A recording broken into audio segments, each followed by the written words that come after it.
Hi, everyone. Today we're with Dr. Stephen Payne. I've had the privilege of knowing him for a few years, and he's going to tell us a bit about his inspiring journey. So, Stephen, tell us what you do. Well, good morning. I'm glad to be with you, Sabine. What I do is I'm a leadership coach. I work with senior executives throughout the world, helping them be better leaders. I have a firm based in Princeton, New Jersey, that does that.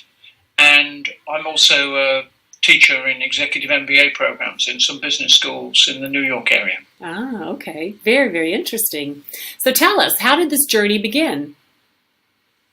I think the most significant moment I can think of was I was chief executive of a British management and technology consulting business 21 years ago, and I got fired.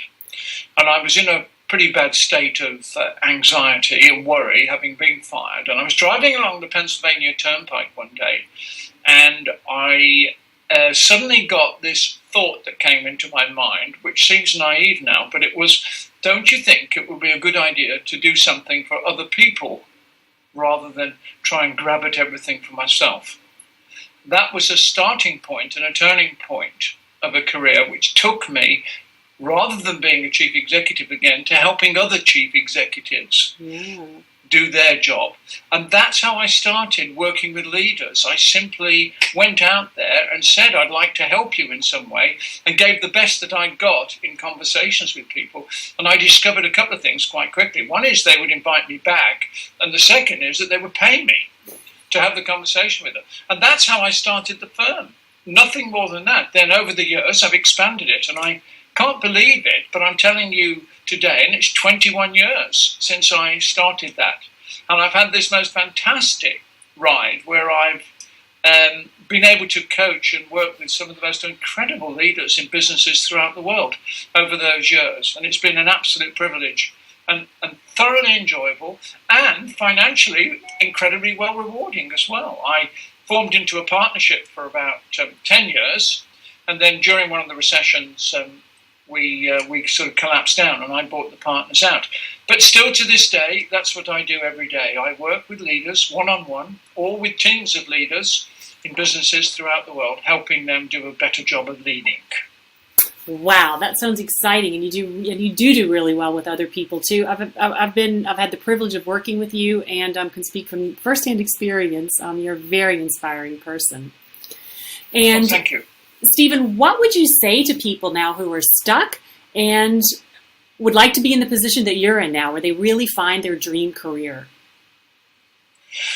I would say to anybody that there's a great tendency to think that to find your dream career, there's something outside you that you've got to go find and discover. And I would say to you, that is what modern society tells you. That is what all the websites tell you. But in reality, the good of who you truly are is already within you. The stuff of your dream career is already in there. The process of engaging in a dream career is about revealing more of that stuff that's already in you.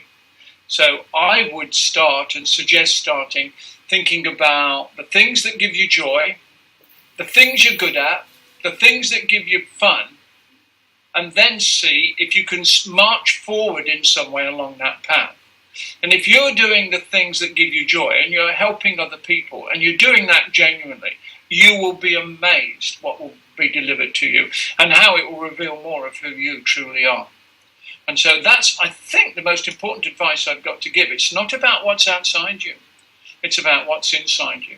And if you want a dream career in a company, it's going to be about playing to your strengths. It's about connecting to the growth of a business and the growth of you from within.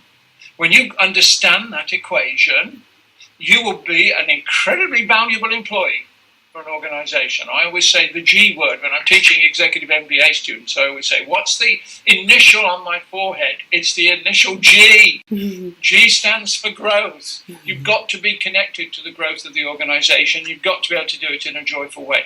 That's where we grow from. I know that there are all sorts of systems out there designed to tell you how poor you are at things, how weak you are at things. I don't believe any of that.